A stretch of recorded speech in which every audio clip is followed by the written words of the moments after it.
বছরের শেষ দিনে পূর্বস্থলী 2 নম্বর ব্লকের চুপির পাখিরালয়ে পর্যটকদের ভিড় চোখে পড়ল। তবে অন্যান্য বারের তুলনায় পর্যটকের সংখ্যা কম বলে জানাচ্ছেন স্থানীয় বাসিন্দা থেকে শুরু করে বেড়াতে আসা পর্যটকেরা।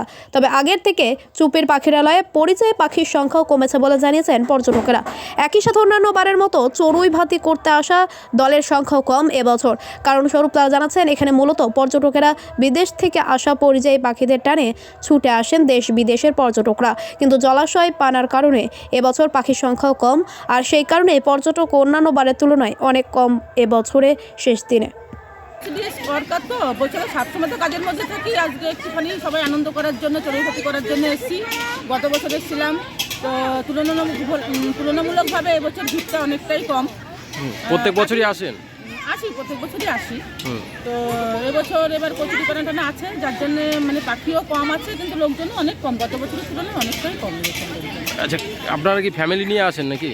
না, আমরা সব আইসিডিএস সরকার, আর তাদের সঙ্গে বাচ্চা কাচ্চা আছে, আমাদের যারা ছোটো বাচ্চা আছে সব নিয়ে এসেছি। আমরা প্রায় 70 জন আছি।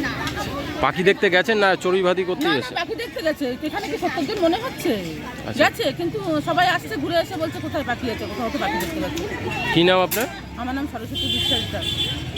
আছে অন্য দিনকার থেকে তবু কমই।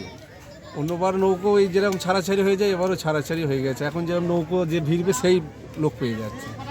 আর পাখি তো দূরে থাকছে বেশি, পানার জন্য না লাগে, যেরকম ওপরেই থেকে যেত, ওই সামনে গিয়ে দেখা যেত। এবার তো একটু দূরে 2 ঘন্টা গেলে তো পাখিটাকে মোটামুটি দেখা যাচ্ছে। একটু দূরে যেতে হচ্ছে? হ্যাঁ, একটু দূরে যেতে হচ্ছে। কাছাকাছি পাখিটা দেখা হ্যাঁ, যাচ্ছে? একটু কম। আর এই পানার জন্য ওপারটা ভিড়া যাচ্ছে না।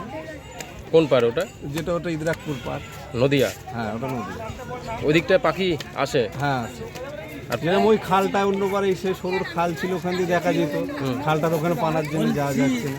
আচ্ছা, কি নাম আপনার? আমার নাম রামপ্রসাদ প্রামাণিক।